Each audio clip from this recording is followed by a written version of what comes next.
আসসালামু আলাইকুম। আপনারা হয়তো ভিডিও টাইটেল দেখে বুঝে ফেলছেন যে আজকে আমি কি নিয়ে কথা বলব।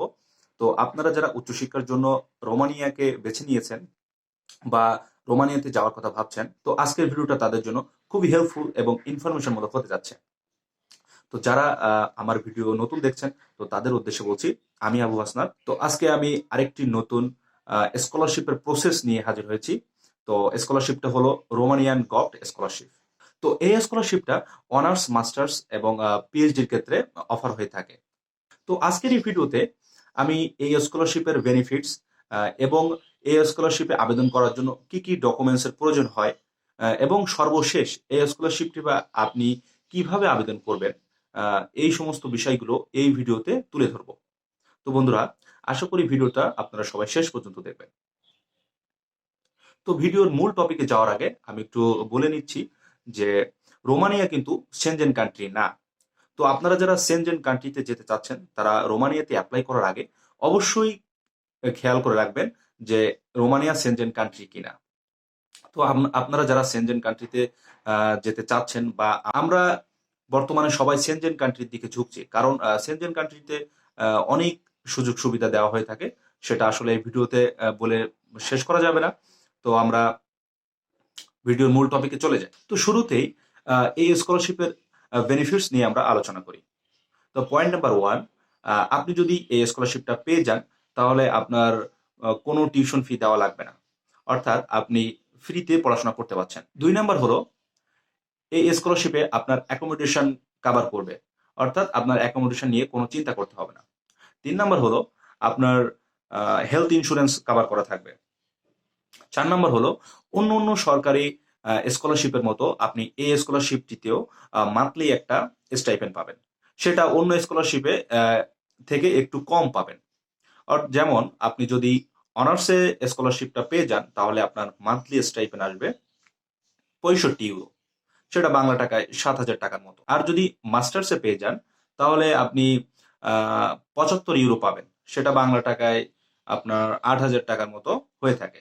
আর যদি পিএইচডির ক্ষেত্রে পেয়ে যান তাহলে আপনাকে আসবে ৮৫ ইউরো। সেটা বাংলা টাকায় ৯,০০০ টাকার মতো। তাছাড়াও এই স্কলারশিপে আরেকটি সুবিধা রয়েছে। সেটা হচ্ছে এই স্কলারশিপে আবেদন করার জন্য আপনার আইএলটিএস লাগবে না। আপনি বিনা আইএলটিএস এ এই স্কলারশিপে আবেদন করতে পারছেন। অর্থাৎ আপনার আইএলটিএস এর মতো আরো যে এক্সাম গুলো রয়েছে যেমন টোফেল, জিআরই, ডুওলিঙ্গো, এই সম্পর্কিত কোনো সার্টিফিকেট আপনার প্রয়োজন হবে না।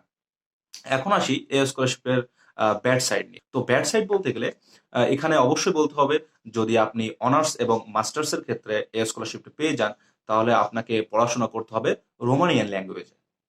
তো আপনি কিন্তু ইংলিশ ভার্সনে পড়াশোনা করতে পারবেন না। তো এটা একটা আমার দেখা সবচেয়ে বড় অসুবিধা, যে আপনার রোমানিয়ান ল্যাঙ্গুয়েজে পড়াশোনা করতে হচ্ছে। কিন্তু আপনি পিএইচডির ক্ষেত্রে এটা সম্পূর্ণ আলাদা। আপনি যদি পিএইচডিতে এই স্কলারশিপটা পেয়ে যান তাহলে আপনি ইংলিশ ভার্সনে পড়াশোনা করতে পারছেন। পাশাপাশি আপনাকে আরেকটা বিষয় বলে রাখা দরকার। আপনি যদি এই স্কলারশিপটি পেয়ে যান তাহলে আপনি কিন্তু মেডিসিন রিলেটেড কোনো সাবজেক্টে পড়াশোনা করতে পারবেন না। তার সাথে আপনার কোনো ইয়ার টিকেটও দেওয়া হবে না। অর্থাৎ আপনার ইয়ার টিকেট যত খরচ আছে সেটা আপনার নিজেকে বহন করতে হবে। তো বন্ধুরা, এবার আমরা কথা বলি ডকুমেন্টস এর বিষয়ে, যে কি কি ডকুমেন্টস এর আপনার প্রয়োজন হয়। তো ডকুমেন্টস এর কথা বলতে গেলে আপনার সর্বপ্রথম আপনার নিজের একটা সিভি প্রয়োজন হবে। তো এই সিভিটা আপনার ইউরোপিয়ান স্টাইলে হলে ভালো হয়। আর দ্বিতীয় নাম্বার যে ডকুমেন্টসটা প্রয়োজন হবে সেটা হচ্ছে আপনার সার্টিফিকেট এবং মার্কশিট। তো আপনি যদি অনার্সে আবেদন করতে চান তাহলে আপনার অবশ্যই এসএসসি এবং এইচএসসি দুইটার সার্টিফিকেট এবং মার্কশিট এর প্রয়োজন হবে। আপনি যদি মাস্টার্সের জন্য আবেদন করতে চান তাহলে এসএসসি, এইচএসসি এবং অনার্সের সার্টিফিকেট এবং মার্কশিটের প্রয়োজন হবে। আর যদি আপনি পিএইচডির ক্ষেত্রে আবেদন করতে চান তাহলে যথা নিয়মে আপনার পিএইচডির আগ পর্যন্ত যতগুলো সার্টিফিকেট আছে সেগুলোর মার্কশিট এবং সার্টিফিকেটের প্রয়োজন হবে। ৩ নাম্বার হলো আপনার বার্থ সার্টিফিকেটটা প্রয়োজন হবে।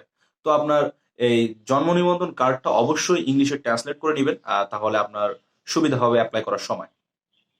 ৪ নাম্বারটা যেটা হলো সেটা সবচেয়ে বেশি ইম্পর্টেন্ট। সেটা হচ্ছে আপনার পাসপোর্ট বা এনআইডি কার্ড। তো আপনাদের যাদের পাসপোর্ট নেই তারা এনআইডি কার্ড দিয়েও আবেদন করতে পারেন। আর যদি পাসপোর্ট থাকে তাহলে পাসপোর্ট দিয়ে আবেদন করাই ভালো। ৫ নাম্বার হলো আপনার অ্যাচিভমেন্ট সার্টিফিকেট। তো শুরুতেই বলে রাখি, এটা হচ্ছে ম্যান্ডেটরি না। আপনি চাইলে এড করতে পারেন, আবার যদি আপনার সার্টিফিকেট না থাকে তাহলে এড করার দরকার নেই। তো অনেকের মনে এখন কোশ্চেন আসতে পারে যে অ্যাচিভমেন্ট সার্টিফিকেটটা কি? তো অ্যাচিভমেন্ট সার্টিফিকেটটা হলো আপনি পড়াশোনার পাশাপাশি কোনো এক্সট্রা কারিকুলামের ভিতরে অ্যাড আছেন কিনা বা কোনো সংস্থায় অ্যাড আছেন কিনা, যেমন বিএনসিসি হতে পারে, সার্ক হতে পারে। তো এই সমস্ত সংস্থা থেকে আপনার কোনো সার্টিফিকেট আছে কিনা, বা আপনি কোনো কম্পিটিশনে যোগ দিয়েছেন, সেখানে আপনি ফার্স্ট হয়েছেন, সেকেন্ড হয়েছেন, সেটার কোনো সার্টিফিকেট আছে কিনা। তো এগুলোকে বোঝায় আর কি। তো এবার আমরা আসি যে আপনি এই স্কলারশিপে কিভাবে আবেদন করবেন, আবেদনের প্রসেসটা কি। তো বন্ধুরা, আবেদন করার জন্য যে ওয়েবসাইটের প্রয়োজন হবে, সেই ওয়েবসাইটের লিঙ্কটা আমি আমার ডেসক্রিপশন বক্সে দিয়ে দিব বা কমেন্টেও দিয়ে দিব। তো আবেদন করার যে প্রক্রিয়াটা রয়েছে একদম ইজি প্রসেস। আপনারা প্রথমে সেই ওয়েবসাইটে যাবেন, ওয়েবসাইটে যে সেখানে আপনার নামে একটা অ্যাকাউন্ট ক্রিয়েট করবেন। অ্যাকাউন্ট ক্রিয়েট করার পর সেখানে স্টেপ বাই স্টেপ লেখা থাকবে যে আমি যে ডকুমেন্টসের কথা বলছি সেই ডকুমেন্টসগুলোই তারা চাইবে। আপনারা ধাপে ধাপে সেটার স্ক্যান কপি সেখানে সাবমিট করবেন। তো এভাবে আপনারা আপনাদের আবেদন প্রক্রিয়াটা শেষ করবেন। একদম ইজি প্রসেস। এটা আমি দেখিয়ে দিলাম না, কারণ আমি যদি এটা আপনাদের দেখিয়ে দিতে চাই তাহলে আমারও সেম ভাবে সেখানে একটা অ্যাকাউন্ট ক্রিয়েট করতে হবে এবং স্টেপ বাই স্টেপ কাজটা করতে হবে। তো সেই প্রসেসটা যদি আমি দেখাতে চাই তাহলে ভিডিওটা অনেক বড় হয়ে যায়। এই জন্য আমি আর ভিডিওতে এটা দেখালাম না। তো বন্ধুরা, আজকের ভিডিওটা এই পর্যন্ত। এই ছিল আজকের ইনফরমেশন।